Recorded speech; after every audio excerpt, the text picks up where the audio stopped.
No artigo anterior, eu sugeri conceituar a religião em dois níveis de descrição. No primeiro nível, eu propus considerar a religião como atividade humana, que corresponde a duas experiências, ou seja, ela responde a duas experiências. A experiência da realidade, em uma dimensão especial ou transcendente, e a experiência do mal. O segundo nível do conceito,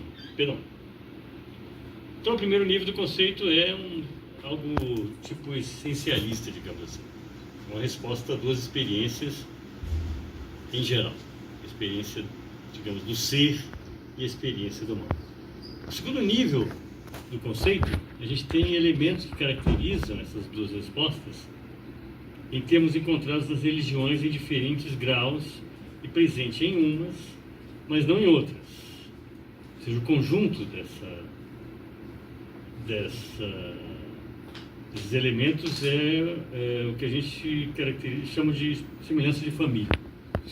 Então a gente tem presentes em umas, não presentes em outras, de um jeito em umas, de outro jeito em outras, mas o conjunto delas seria o conjunto desses elementos que caracterizam a religião como semelhança de família. Eu sempre gosto dessa foto aí, né? No restaurante de Ouro Preto tem um casal no meio, embaixo, sentado, e 11 filhos, mais com um, mais com o outro, enfim, mas todos parecem entre si. A ideia é que, então, nesses elementos da semelhança de família, estariam incluídas concepções acerca de entidades divinas, teses sobre o sentido último da existência, preces, cultos, cânticos, sistemas morais, comunidades eclesiais, textos sagrados, narrativas míticas, ritos, tradições, presentes nas religiões ao modo de semelhança de família. Então, uma religião teria que ter uma boa parte, ou a maioria desses elementos, mas não precisaria ter todos. E, enfim, a gente tem aqui uma imprecisão, que é algo com o qual a gente tem que lidar, a meu ver, mas que não invalida o conceito de religião como resposta humana à realidade, naquele sentido especial, e a religião como resposta ao mal, incluindo esse tipo de componente, ou vários deles, ou a maioria deles, eu quero dizer, pelo menos. Agora, além de pressupor esse conceito de religião, vou levar em conta nessa apresentação a concepção particular de mal. A gente considerar aquilo que normalmente a gente chama de mal, se divide em intencional, o mal moral, e o mal não intencional, o mal natural, a gente pode talvez entender segundo três teorias explicativas principais. Eu apresentei isso daí no artigo. A gente tem o mal como privação, é a teoria mais tradicional, historicamente falando. A ideia de que o mal é a falta do bem. Ela é questionada por muita gente como sendo incapaz de falar da dor, por exemplo, ou da malícia. Mas, enfim, há tentativas de defender o mal como privação contemporaneamente ainda. Há uma tentativa de falar então do mal como realidade em si, como uma espécie de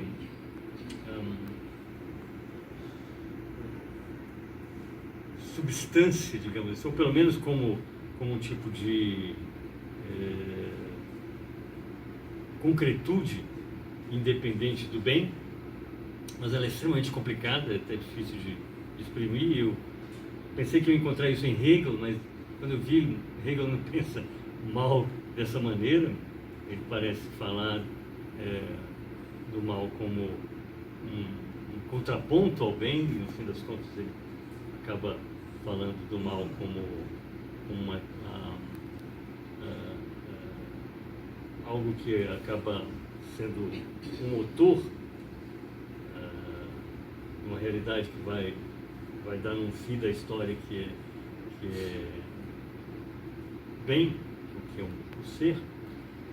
Então, e ao meu ver também extremamente problemática essa noção de mal como realidade em si. A gente tem a teoria deflacionista do mal, enfim, já que a gente não consegue exprimir isso de alguma maneira coerente, é melhor talvez a gente tentar se livrar dessa noção, mas a teoria deflacionista não consegue resolver o fato de que a gente acaba precisando desse conceito de alguma maneira. Então, parece que não tem jeito de jogá-lo fora, embora ele seja difícil de definir. Por isso, em vista das dificuldades, eu propus que, para fins de entender a religião como atividade humana, uma atividade, enfim, uma prática, o mal fosse mais bem compreendido como uma experiência humana, sem pretender que ele seja só isso. Ou seja, eu não descarto a possibilidade de que o mal seja explicável em termos ontológicos, metafísicos e não apenas epistêmicos. Mas eu entendo que para o que eu quero falar, ou para entender a religião como atividade humana, essa noção de mal como experiência humana possa ser suficiente. A ideia é que o mal é uma experiência humana universal, embora tenha conteúdos variáveis segundo as culturas e os períodos históricos. O caráter básico da experiência do mal, assim, tentando encontrar um denominador comum mais universal, que consiga escapar das relatividades culturais e históricas, é captado pela noção de emoções básicas. A gente tem emoções básicas negativas, o medo, a aversão, a tristeza e a raiva, que são constitutivos do ser humano ontologicamente e da nossa capacidade de percepção e conhecimento do mundo. Então a gente percebe o mundo de uma maneira básica por meio das emoções, e as emoções parte das emoções básicas são as emoções negativas. Então nós somos constituídos dessa maneira e percebemos o mundo dessa maneira. Daí a gente pode falar o mal como uma experiência humana universal. A proposta é ver até que ponto essa noção de mal como experiência humana serviria para entender o fenômeno religioso. Mais especificamente, eu pretendo explorar possibilidades alternativas de aplicar o conceito de mal em filosofia da religião, alternativas ao tradicional problema do mal tratado pela teologia natural. Então, a teologia natural trata o mal como o principal argumento contra a racionalidade da crença em Deus. E eu quero tentar pensar essa experiência humana de maneira diferente. Então, sem desmerecer essa abordagem que toma o mal como um problema para a racionalidade da crença em Deus, pretendo explorar o fato de que em áreas como teologia, psicologia, antropologia, a experiência do mal é mostrada também como ocasião para uma experiência religiosa, que aumenta a religiosidade ao invés de apenas diminuir. Então você tem aí um mal como ocasião para uma experiência do sagrado. Nessa apresentação eu pretendo refletir sobre essas duas possibilidades básicas de compreender esse fenômeno de aumento da religiosidade diante da experiência do mal. Então, como é que a gente explica isso? Frequentemente acontece. De que, em vista da experiência do mal, em vez de você perder, a religiosidade ela é aumentada. Por um lado, e aí eu apresento duas teorias, que eu chamo de uma primeira delas, de teoria da falta. É possível alegar que o aumento da religiosidade em vista de uma experiência mais intensa do mal se deve a alguma falta, superável por algum esforço ou por alguma alteração no estado de coisas. Em outras palavras, uma pessoa religiosa é movida para atividades religiosas por conta de algum tipo de falta.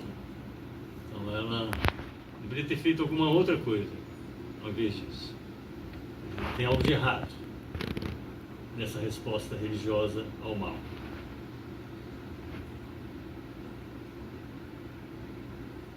Aquilo que a atividade religiosa oferece diante da vivência do mal poderia ser obtido, por exemplo, por outras atividades. Como a arte, a política, a ciência, a tecnologia, a filosofia ou a economia. Eu poderia desenvolver aquilo que eu desenvolvo com a resposta religiosa por outras coisas, e isso seria suficiente.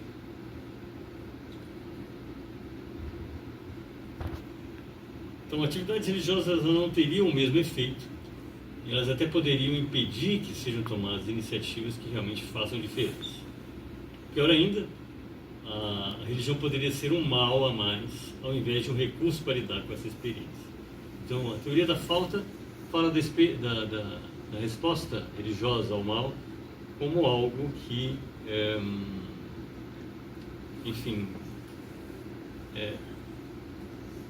não só redutível a outras atividades, a outras respostas, como, na verdade, desconsiderando que a própria resposta religiosa, ela envolve um mal, ou ela aumenta os males. O desenvolvimento científico e tecnológico nos ofereceria hoje, uma outra versão da teoria da falta, nos ofereceria hoje condições de lidar com o mal que a gente não tinha no passado.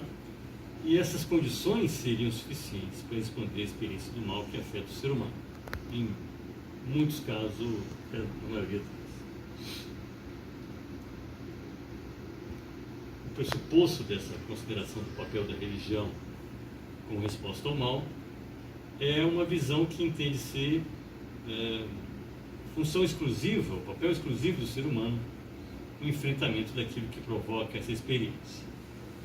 Quer dizer, a experiência do mal seria suficiente de modo completo e exclusivamente algo que cabe ao ser humano na sua autossuficiência. Nesse sentido, é possível ver a religião como um sinal de imaturidade ou fraqueza, ou que, além disso, é fonte de problemas adicionais, ou, no mínimo, uma atividade desnecessária que cria coisas boas e ruins, talvez, mas que poderiam ser criadas sem a religião. Uma direção oposta, a compreensão da religião como resposta à experiência humana do mal, pode ser pensada como uma antropologia filosófica que entenda a religiosidade como inerente ao ser humano, independentemente das suas condições. Eu chamo isso aqui de teoria da inerência. Então, a resposta religiosa à experiência do mal, ela não é inapropriada, talvez essa seja a ideia principal da teoria da falta, que é uma resposta inapropriada, indevida. A teoria da inerência diz, não, ela não é inapropriada, não é indevida, ao contrário, ela é uma maneira de exprimir a inerência da religiosidade ao ser humano.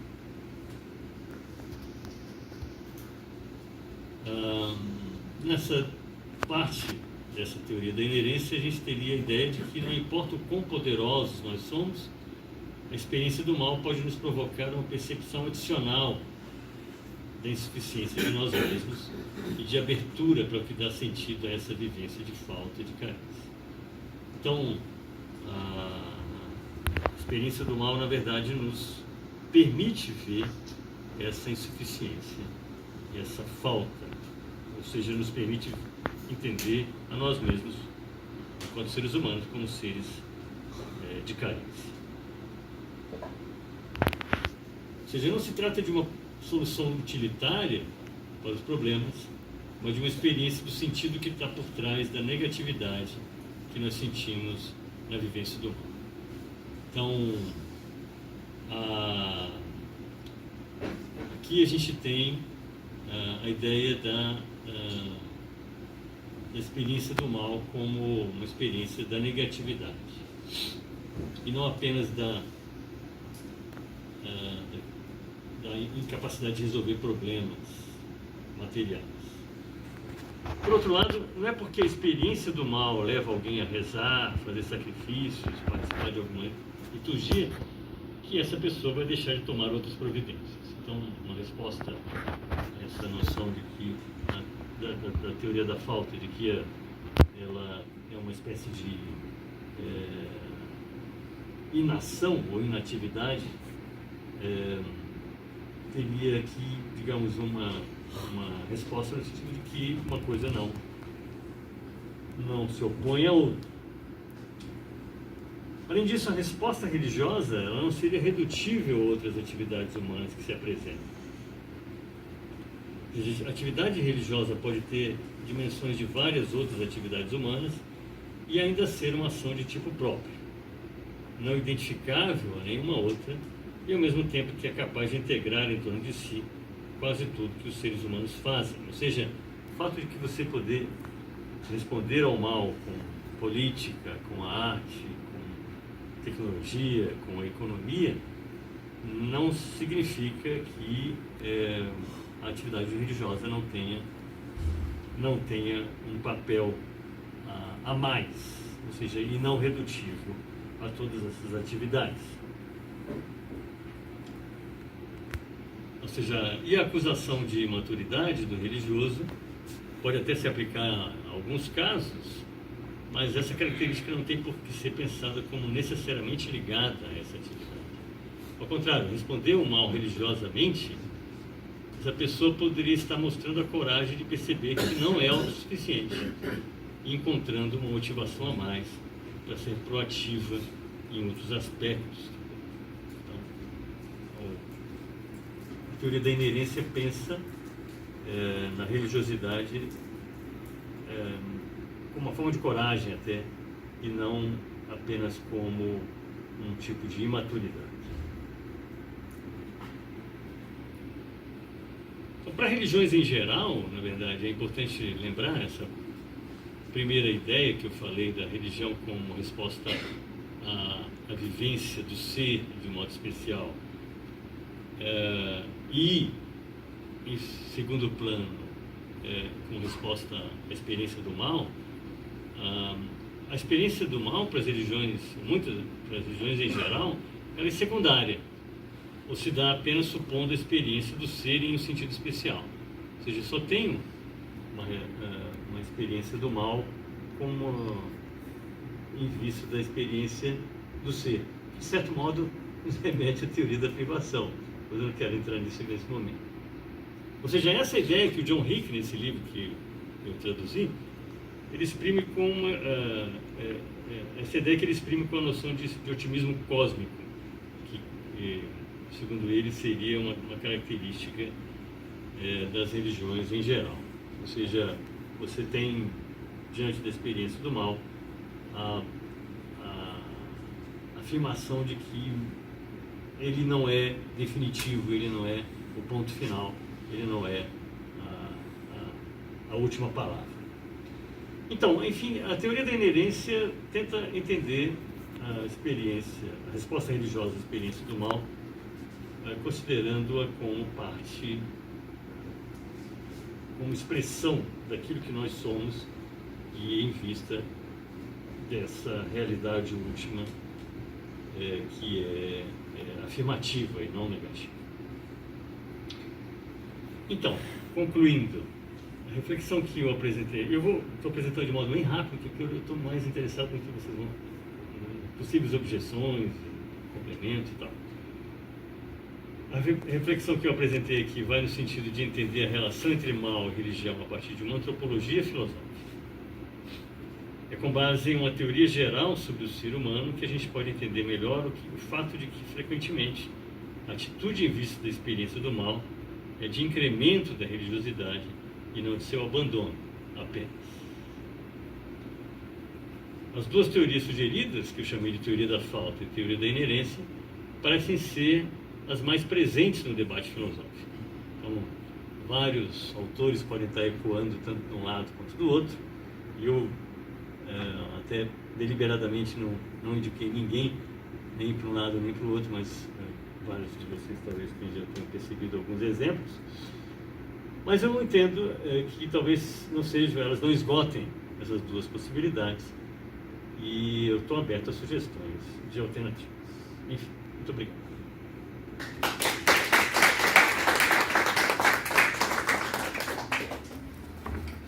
Então eu mesmo vou coordenar aqui, bato o escanteio e tento cabecear. Então, quem quiser se prontificar a falar sugestões, Humberto. Eu fiquei por último da outra vez. É isso, fiquei devendo para você a palavra. Estou ficando mais esperto. Então, você não mostrou muito como seria essa transformação da consciência para que o mal provoque, né, um aumento, um incremento de ética. Mas, de ética? Uma reação, né?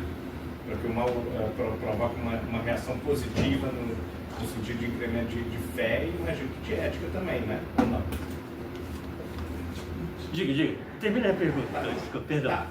O que eu pensei quando você disse isso, né? Para Lutero, por exemplo, ou para Kant, o ser humano ele é fundamentalmente servo, né, da paixão, do pecado. E essa percepção de ser servo é fundamental para que ele queira fazer um movimento de superação a essa servidão, né?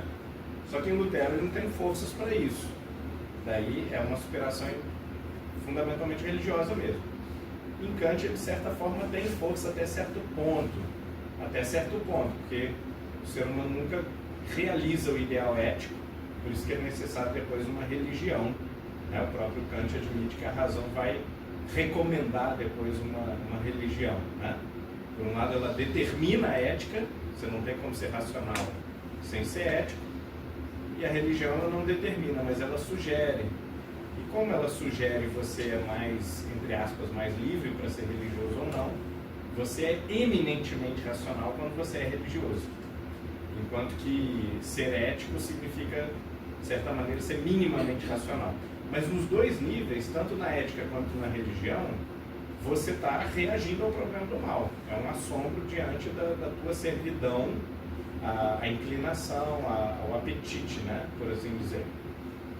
Então, quando você coloca que é possível reagir negativamente e positivamente ao problema do mal, negativamente seria o penúltimo slide, né? Se afastando da religião, dizendo, olha, realmente isso aqui está errado, né?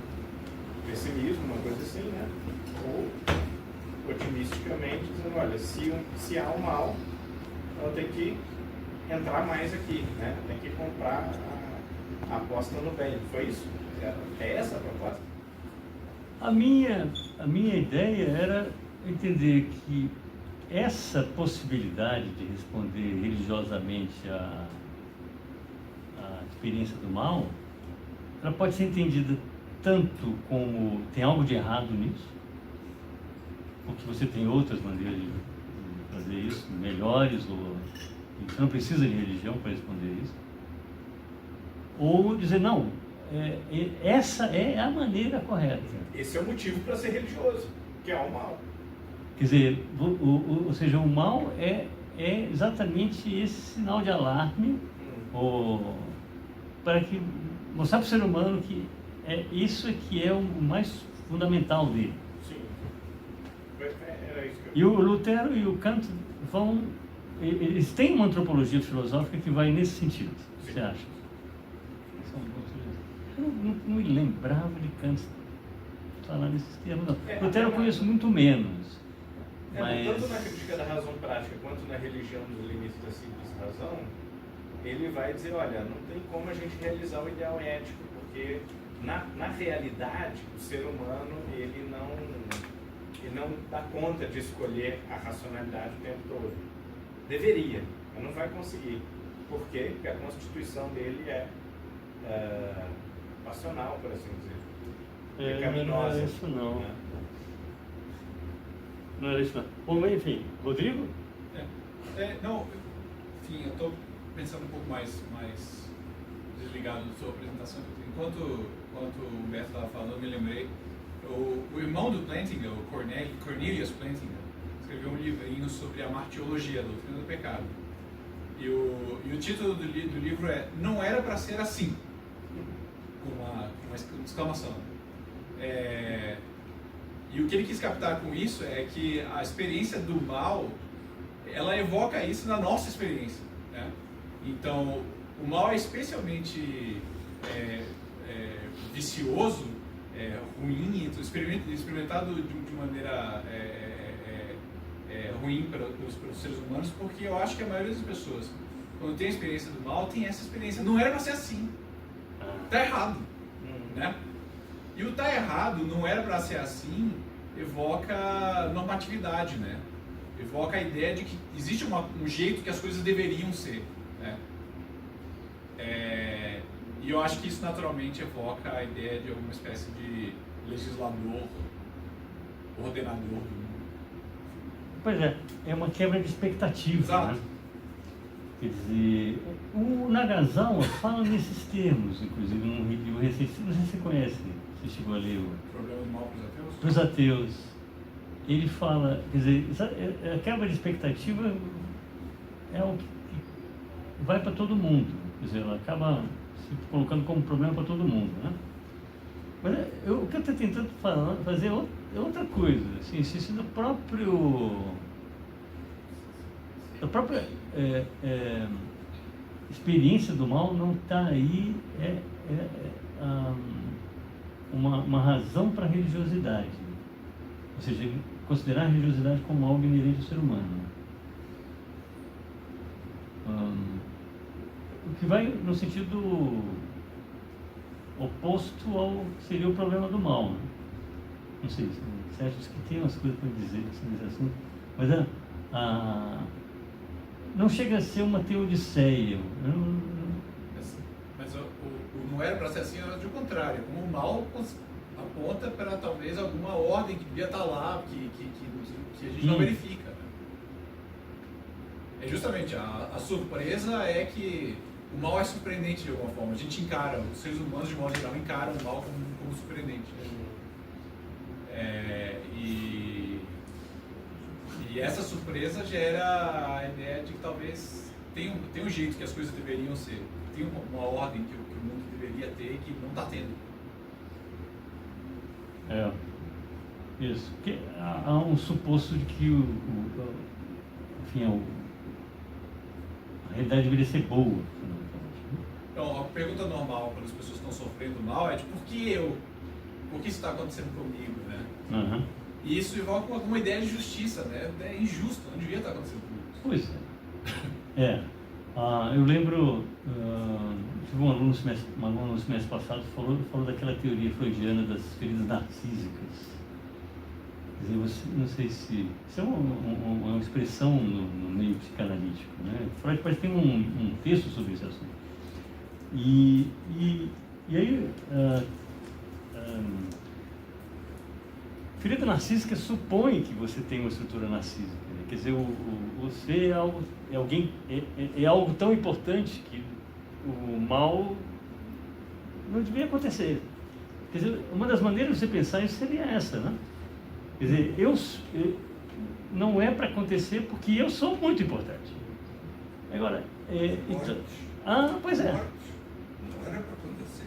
Pois é. Então, todas essas experiências, né, de negatividade, elas podem ser vistas como algo que gera um inconformismo, e esse inconformismo me faz voltar para mim mesmo, porque eu sou realmente tão fundamental, tão importante, que, enfim, eu me revolto contra a ideia de Deus. Por isso ela é a ocasião, uma resposta negativa a Deus. Então, como é que eu vou lidar com isso? Pela revolta, não sei, alguma coisa assim. Não sei se eu Acho que ela pode ser as duas, no final das contas. Porque ela pode ser uma quebra de expectativa para quem é criado no meio religioso e ouviu falar que Deus é bom e tudo mais, e que Deus não ia deixar acontecer uma coisa ruim com uma pessoa que aparentemente é boa. Pois. Mas por outro lado, talvez para alguém não religioso, enfim, que não foi criado com essa ideia, talvez ele evoque o contrário, que é o que eu estava falando. Que as coisas deviam ser diferentes. E se as coisas deviam ser diferentes, existe uma ordem no mundo que não é aleatória, que deveria ser governada por alguém. Pois é. A minha questão é saber se existe, se é possível falar de um modo correto de reagir. Se de fato a gente poderia dizer, se uma teoria, de uma antropologia filosófica poderia dizer, não, o modo correto é o modo religioso de reagir diante do mal. É isso que eu estou tentando enfrentar. Contrapeso de Jó, por exemplo. Né? Pois é. O Jó é um dos casos, né, em que você tem ali uma experiência religiosa no final, depois de todos os infortúnios. Né?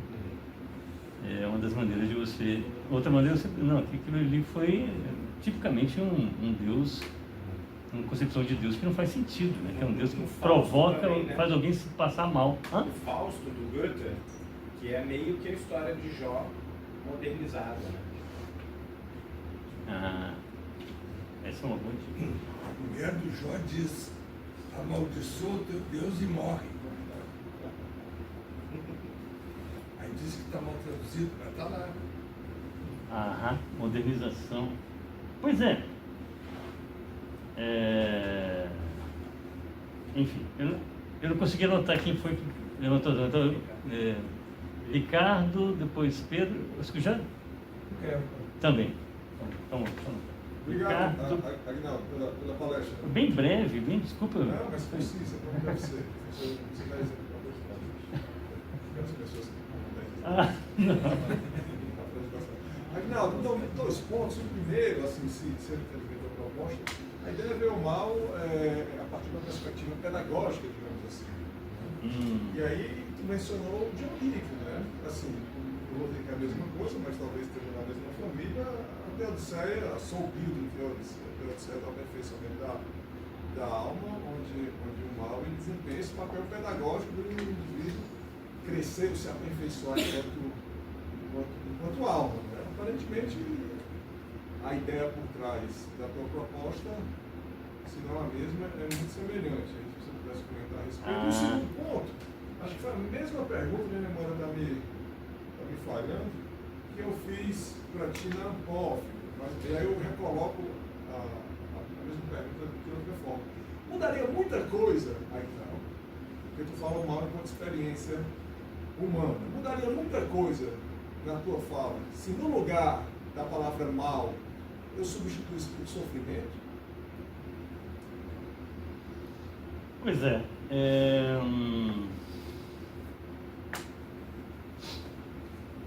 Eu vou começar pela última. A ideia aqui é de uma percepção negativa. E nem sempre essa percepção negativa é sofrimento no sentido de dor, pelo menos. Psicológico. Eu posso ter uma espécie de conformismo, por exemplo. Essa expectativa não cumprida.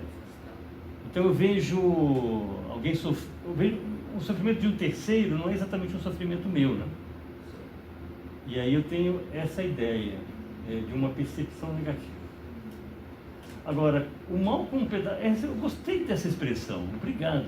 O mal como pedagogia, ela faz parte da teodiceia da formação da alma do Rick, como uma tentativa de justificação de por que existe o mal no mundo e um Deus perfeito. Mas o que eu estou falando é algo um pouco diferente, porque eu não estou pensando em uma teodiceia no sentido de justificar a existência de um Deus perfeito diante da coisa do mal. Mas o porquê é que algumas pessoas têm essa reação religiosa. E aí, eu não sei se, de fato, a pedagogia poderia me ajudar, não. Quer dizer, o que eu estou querendo entender o que é esse ser humano que tem uma experiência do mal e às vezes reage. Como Darwin, por exemplo. Darwin, biograficamente, perdeu a fé diante de uma experiência a filha dele morreu, né? E depois disso ele perdeu a fé. E o pessoal da teoria da falta diria isso. Essa é a reação apropriada. E o sujeito que mantém a fé, como Jó, é que realmente não conseguiu aproveitar a oportunidade de se livrar desse negócio. E a pergunta é de que modo entender realmente, explicar essa experiência, essa resposta à experiência do mal. Então, Então tu quer explicar esse segundo fenômeno, é isso? esse fenômeno de como é que o sujeito, quer dizer, o fenômeno de aumentar a religiosidade ou não perdê-la diante da experiência do mal. Mas isso, assim, na minha mente vem agora uma resposta que talvez seja padrão, né? Não sei se seria simplista demais. Se o indivíduo que experiencia o mal, o sofrimento, isso faz com que ele aumente sua religiosidade de alguma forma, se esforce mais para entrar em comunhão com Deus, não seria a compreensão prática, né, de que esse mundo, né, inerente a ele, está mal, sofrimento, e talvez como, fazendo referência a Brasília, como o saudoso Renato Russo disse, que isso leva o indivíduo à conclusão de que ele não é daqui. Tem placentas que eu não sou daqui, ou seja, fazer o indivíduo entender que existe uma transcendência, que essa passagem dele aqui se trata apenas de uma passagem, e aí a questão do sofrimento apenas é um alerta, ou jogar um balde de água fria na cara, para o indivíduo se lembrar desse fato óbvio, né, de que ele é espiritual nessa vida. Não sei. Pois, isso.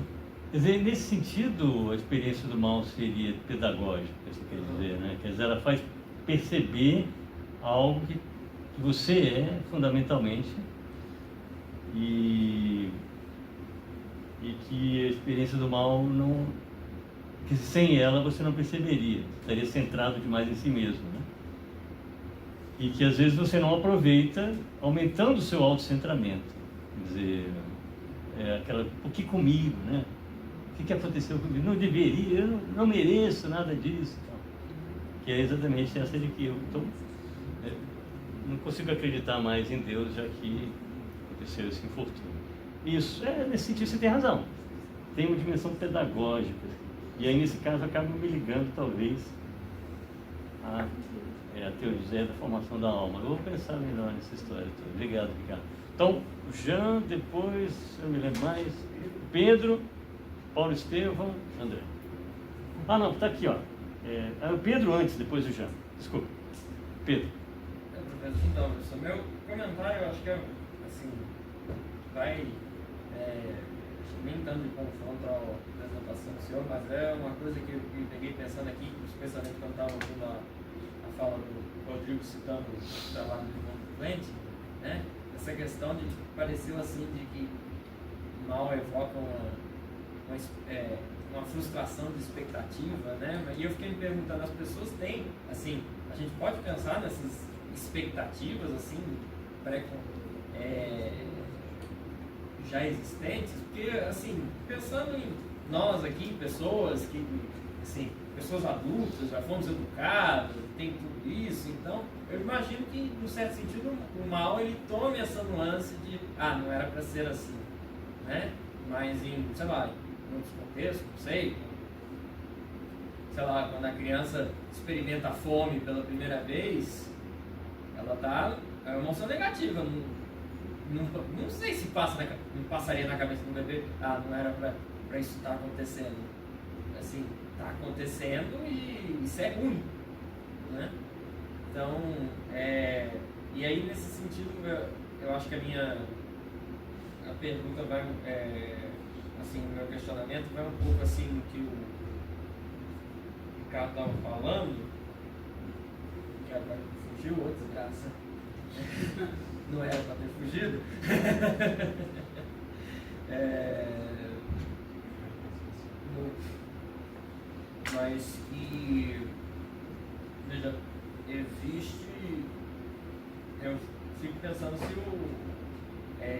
entender o mal não vai mais para no sentido assim de uma experiência negativa, como o senhor colocou, né? Então... Veja só, eu vou responder e enquanto isso você vai lembrando da segunda. Um bebê que não tem consciência do que está acontecendo com ele, mas ele quando sente fome, por exemplo, ou alguma dor, ele tem uma experiência negativa. E nesse sentido eu diria, ele está claramente manifestando essa ideia de mal como experiência humana. Mas a minha questão não envolve só isso.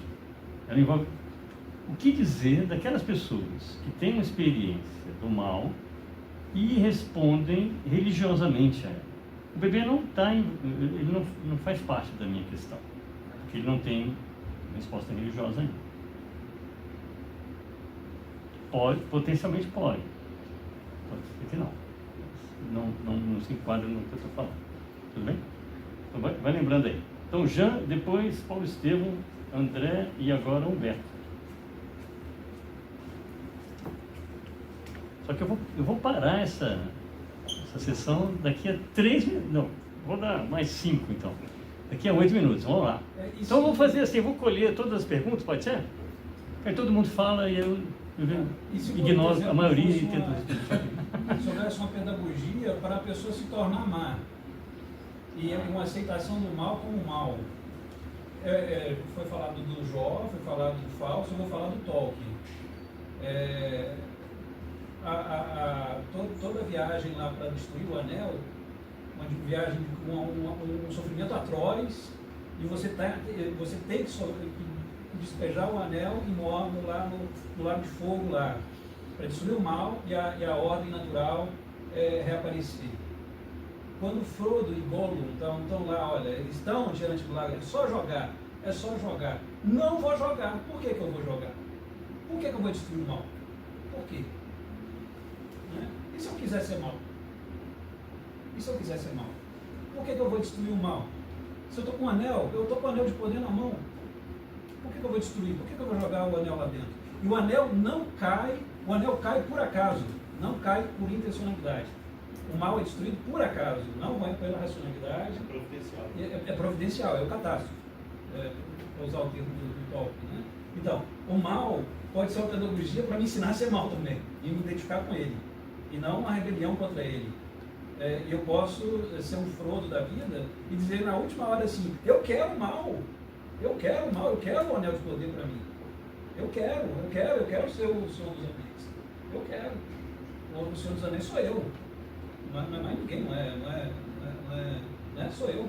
Né? E se o mal fosse uma grande tentação e eu dissesse assim, olha, essa ordem estabelecida por alguém aí, por que eu tenho que concordar com ela e eu não, em vez de jogar um anel aí, aqui eu não posso ficar com ele para mim. Eu não posso ficar com o mal para mim. E tem que ser uma outra pessoa. Né? A vivência do mal pode levar a querê-lo, né? A querê-lo. Tá bom. Paulo Estevão?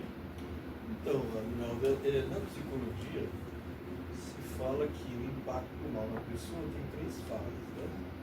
A fase da revolta, né? A não aceitação. A fase do luto, que é aquela tristeza enorme que vem depois de uma coisa, isso serve para qualquer coisa, né? Que seja mal.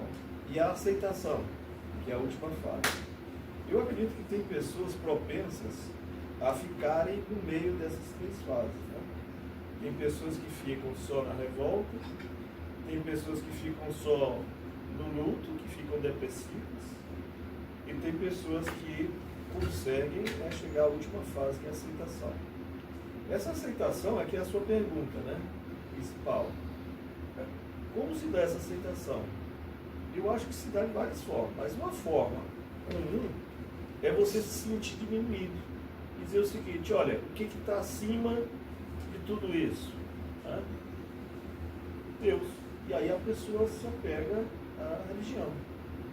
Quer dizer, é uma falta de alternativa, eu diria, né? Não tem alternativa, então só tem alternativa a algo que está acima de qualquer pessoa humana, de qualquer coisa, que é transcendente. Eu acredito que seja isso. Exato. Então, a explicação, a primeira coisa que você está fazendo a resposta religiosa estaria no plano da aceitação. Da aceitação. E uma maneira de explicar essa aceitação seja a falta de alternativa. A falta de alternativa. Não tem outro jeito, não tem mais nada o que fazer. E a possibilidade de, nessa falta de alternativa, você pensar em algo posterior, né? Uma vida após isso. Então, é você tentar diminuir a sua perda como mal. Como é que você diminui? Pensando em algo maior. Eu estou perdendo agora, mas vou ganhar, então eu tenho que aceitar. Porque eu vou ter uma recompensa lá no final. Eu vou pensar nisso daqui, mas eu acho que não é exatamente isso não. Mas eu agradeço muito, eu vou aprofundar esse negócio. Se depois você puder me passar alguma bibliografia sobre essa questão do luto, né? O luto é a fase 2, né? A terceira é a aceitação. O luto é quando o cara perde o emprego, uma sacanagem de alguém, aí ele fica com raiva. Sim, revolta. Aí depois ele pode ficar deprimido e parar aí. Fica na depressão, não sai da depressão, até que arranja um emprego. Ou seja, ele resolveu, teve uma alternativa. Sim. Agora, a morte não tem alternativa. Morreu alguém, ou você sofreu um acidente, ficou paralítico. Tá? Você passa por essas 3 fases, sempre vai ter isso. Tá? A revolta inicial, porque não sei o que, não existe, porque me permitiu isso, essas coisas todas, né? Essa reação. Aqui fica só aí, e passa a vida toda com ódio de tudo. Né? Há quem supera essa fase, né? E passa para a segunda fase, que é o luto. E o cara fica depressivo. Né? A vida, não tenho mais nada para a vida, estou perdido, não sei o que, então ele tem aquela coisa da aceitação. Né? E aí você pode, né? Grupos de, sei lá, pessoas que perderam família, você vai procurar saídas, né? Para não ficar desesperado. Então você procura, por exemplo, outras pessoas, né? Se não for religioso, você procura outras pessoas. Aquelas pessoas que têm o mesmo problema seu, para ver se trocando ideias um consegue conformar o outro, ou de alguma forma trazer uma certa... Não foi só eu, tem outras pessoas que estão com esse problema. E se a gente trocar ideias, talvez a gente aceite o fato. E se não tem isso, a pessoa recorre a quem, né? Bom, não tenho como resolver a nível humano, então eu vou partir para a parte de cima, né? Vou pensar que isso, aí tem várias explicações. O cara vai dizer, não, faz parte dos propósitos de Deus, né? Eu não entendo quais são os propósitos, mas aceito porque Ele está acima de mim. Posso ter uma recompensa final por esse sofrimento. Aí vai as diversas formas. Vou pensar. André e Humberto, para terminar. Satisfação, professor. Obrigado pela palestra. Eu estava com uma questão que eu não sei se é pertinente, mas no caso de maneira objetiva.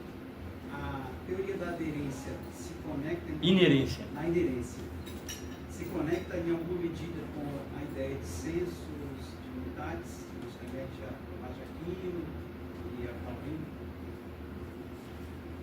Talvez, está aí, uma boa sugestão, porque você tem a ideia de que nós temos naturalmente uma percepção do divino e que, de repente, a experiência do mal seria um gatilho para isso, né? Não sei, pode ser. Boa sugestão. Mas o Rick faz menção? Não. Mas eu não tenho compromisso com nenhum deles aqui. Quero quem me ajude a pensar essas coisas. Mas é uma boa ideia. E o mal como um gatilho, né? Ótimo. Pela aderência. Não, tranquilo.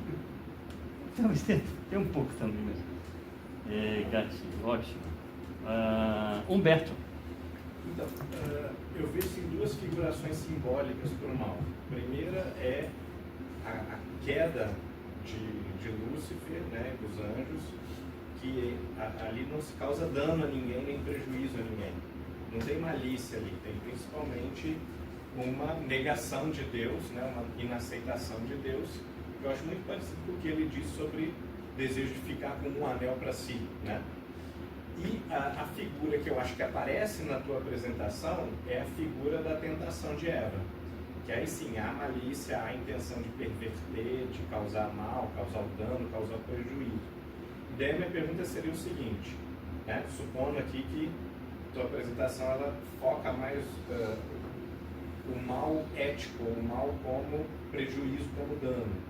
Esse outro mal da rejeição de Deus, ou de uma inadequação, né? de um mal constitutivo metafísico mesmo, ele também evoca o mesmo escândalo, também reconduz a Deus, né? Quando a gente vê isso, a gente também tem reforçado o senso divinitatis? Eu estava pensando mais na experiência do mal, e não no mal como ação, na atividade do mal. Mas talvez seja uma dimensão importante a incorporar. Porque aí tem esse elemento do mal como uma tentação, ou como um desejo estranho, né? É uma boa ideia, quer dizer, mas eu não tinha pensado nessa ideia. Porque aí, na verdade, essa experiência do mal como algo que está dentro de mim e que me parece ser um elemento a querer fazer, né? Quer dizer, uma espécie de motor. Tá. Ultimíssima pergunta do Cleiton, que veio de longe, não posso... Mohan, depois que acabou a Segunda Guerra Mundial, da qual ele foi soldado e jornalista, ele escreveu o seu primeiro livro, chamado O Homem e a Morte. Nesse livro, ele surpreende porque, primeiro, ele diz a visão dele, né? Que até então, a reflexão sobre a morte ficava restrita à religião. E não à filosofia. É a crítica dele. Gosto de fazer essa pergunta também para o senhor. Hoje, no século XXI, falar do mal é mais teológico, menos filosófico, o senhor vê elementos dentro da filosofia de falar do mal. E a segunda perspectiva de Mohan nessa obra, O Homem e a Morte, é que ele trata o mal como bem. Ele faz uma viagem na história, fala sobre as mortes em cada cultura, e ele tenta dar em cada um significado positivo, dizendo que cada vez que existe um mal, se extrai um bem. Então,